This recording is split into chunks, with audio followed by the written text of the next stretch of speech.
Good evening, everyone. I am Peter Albrecht. This is News 5 Now. Coming up, we're going to tell you about some new safety precautions at the Greater Gulf State Fair planned for later on this fall. And also, watch out if you are a red light runner.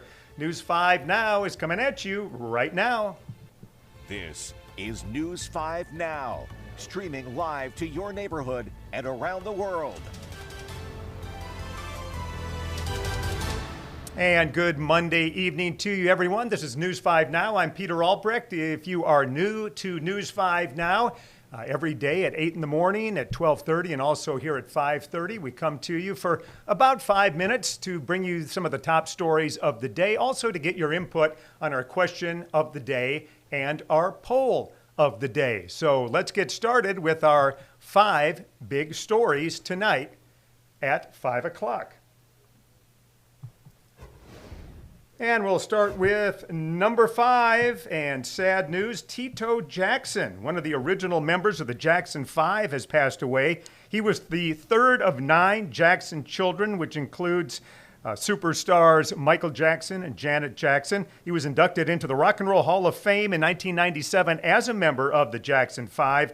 His sons announced his death yesterday. He was 70 years old. Number 4, new security measures are being added to the Greater Gulf State Fair this year. A new youth curfew states that anyone under the age of 17 has to be accompanied by a parent or chaperone, and that person has to be 21 or older after 7 o'clock every night of the fair. One chaperone can be responsible for up to 5 kids.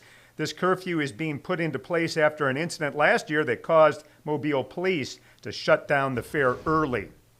Number 3, think twice before running that red light. Police will be set up at several intersections in Mobile this week, pulling over drivers who blow through red lights. It's part of Operation Red Light Blitz. Police deciding to do this after a number of serious accidents recently and also because of citizen complaints. Number 2, today marks the anniversary of 2 significant hurricanes to hit the Gulf Coast, the most recent being Sally. With 100-mile-an-hour winds, Sally downed trees and power lines, damaged homes. Sally caused significant damage when it made landfall as a Category 2 storm near Gulf shores. And the number 1, 16 years before that, 20 years ago today, Hurricane Ivan made landfall as a Category 3 in about the same location. It was a monster storm that blasted the Gulf Coast, crushing homes and businesses and taking lives. People were without electricity for days and weeks, unable to get back into their home after a mandatory evacuation. And that's a look at our 5 big stories of the evening. And boy, hard to believe that Hurricane Ivan was 20 years ago. And I remember it well. Everybody was really anticipating that one as it was making a beeline for Mobile for several days and then jogged just a little bit to the east right before making landfall. And that meant that Pensacola really suffered the brunt of that storm with tremendous damage there and also loss of life. All right, every day on News 5 Now, we ask you a question of the day and a poll of the day. We invite you to, on Facebook, to leave your comments for us on the question of the day.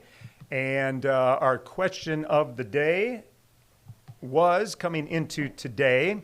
What do you think about Pope Francis's statement recently that abortion is murder? All right, of course, this is obviously a very emotional issue for many people. Sandra says agree or disagree. A woman's freedom is what she decides to do. Rodney Boynton says you did the crime. If you're adult enough to make it, take care of it. Okay, well, that's going to get a reaction here from Nikita Marlowe, who suggests mandatory vasectomies until you want to have children. All right, Kathy Travis Kirby says, I think abortion is okay in certain situations, but too many women use it as birth control. And those are some of the comments that we got today about the very emotional issue of abortion and the Pope's recent comments on that. All right, we also have a poll of the day question. And our poll today was talking about the upcoming flu and cold season, also COVID as well. And our poll of the day, let's see if I can bring it up here, asked you if you plan on getting a flu shot and COVID shot. And boy, doctors are not going to be happy with the response here.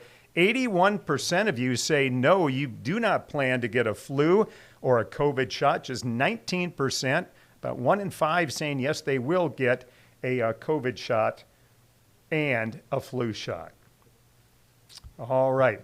Now, we are going to ask you our question of the day for tomorrow, and we invite you to go online and on Facebook and give us your comments on that one. Our question that is coming up for tomorrow is, what are your suggestions to better protect U.S. presidents and former presidents? Of course, this comes after the apparent attempt on former President Trump's life yesterday down in Florida. So we'll have those results for you tomorrow, and also our question of the day, or our poll of the day as well. Go on to our website, also on Facebook, and you can find out what the poll question of the day is as well. All right, and then we'll have much more news for you coming up as I check the clock in about 23 minutes. Join Roseanne Haven and me at Bloodsworth and Simone Eli for News 5 at 6 o'clock. And thanks for being with us for News 5 Now.